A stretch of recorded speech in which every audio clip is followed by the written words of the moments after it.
Well, I'd like to welcome you to this event, the second Institute Health and Safety Conference to be held in Liverpool. My name is Carolyn Jones, I'm the Director of the Institute of Employment Rights.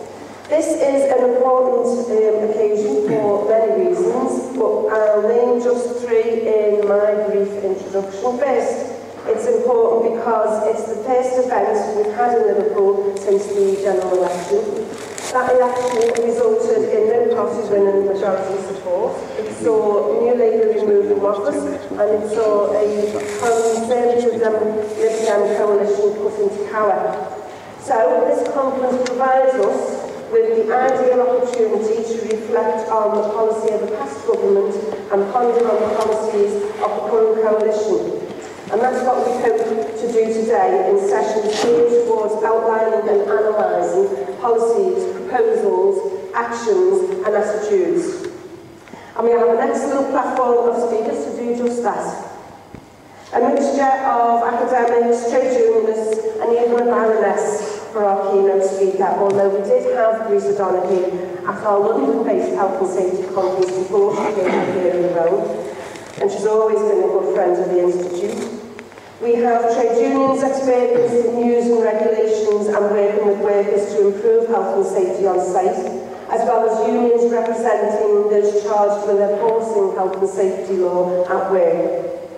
We also have an official representative from the HSE to offer a HSE response to the argument that regulation has been surrendered and the health and safety regulation is in crisis. Second, it's an important event because it coincides with the announcement by David Cameron that Lord Young, the 78-year-old former Industry Minister under Thatcher, is in charge of a review of the Health and Safety at Work Act. Now, a review of the Health and Safety at Work Act is not in itself a bad thing. The Institute suggested a review of the Act over 10 years ago, pointing out that the relevant principles underpinning the Act of self-regulation and the provisions of the Act itself, aimed as they were at large single-employer, mainly manufacturing sites, needed updating to cope with the modern world of work. But Cameron's review is different. Cameron's review is couched in the language of burdens on business, of removing red tape, of dealing with a mythical compensation culture. Lord Young considers health and safety regulation a joke. And we can be sure that any regulations they can't laugh out of existence they intend to burn on a massive bonfire of regulations, starting with health and safety. Of course, the hysterical media, led inevitably by the Daily Mail, are running daily stories about regulation gone mad.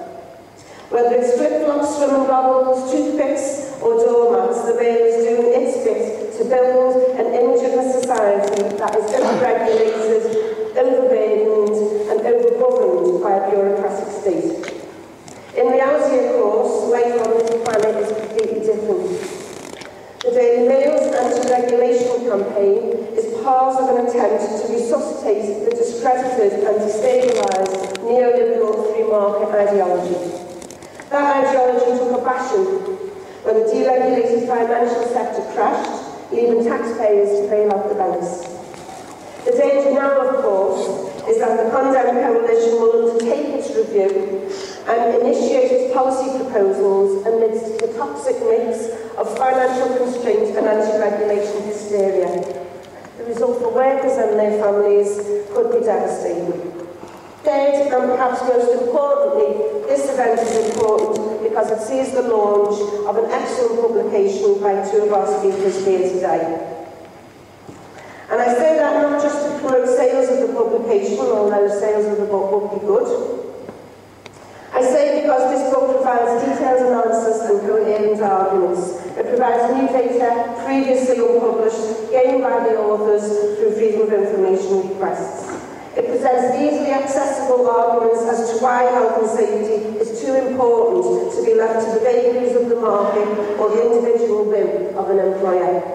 And more, it critiques the better regulation agenda, the idea that less is more, that education can replace regulation, or that employers are all honest, are all law-abiding, and are willing to unilaterally carry the cost of ensuring a safe working environment. What's more, the arguments made in this book, in the context of health and safety, can be read across to other policy areas and other economic sectors. So, for instance, the government's call for less state intervention in education and the leading to the bizarre idea of free schools, or, as we heard yesterday, less state involvement in health and the creation of independence for GPs. Or the suggestion that regulatory burdens dealing with policy issues or working time need to be reassessed are all part of the same debate about deregulation. But I'll leave it for the speakers to describe what's in their book better than me. And I'll make just a couple of announcements first of all. First of all, changes to the programme. Dennis Judy unfortunately can't be here from UCAS, which means you get an early start today. Unless, of course, we fill up that space with questions and discussion, which I'm sure our speakers will stimulate. John McLean, unfortunately, from the GMB, was taken to hospital last week, so he's not able to join us, although he has got a standing replacement, Dan Shears, who's currently agreed to step in. There's some changes to the materials in your packs as well. Stephen Dave's presentation has slightly changed, but they'll talk you through that, as has John McLean's presentation been changed. There's some additional materials. We've got a PowerPoint from HSC. Anything that's not in your packs or has been changed will be on our website as soon as possible. There's a very good publications bonanza outside. You should have got some materials on your desks. There's more outside. The Institute's moving office, so any books that we're not wanting to take with us, we're offering to you here or again on our website. Toilets are through the back, I've been asked to tell you. Remind you to switch off your mobile phones. And after that, I will move on to our first session, where we'll have David White and Stephen Jones first to talk about the crisis in health and safety, and then we'll have a response from David Ashley from HSA. So, Steve Jones.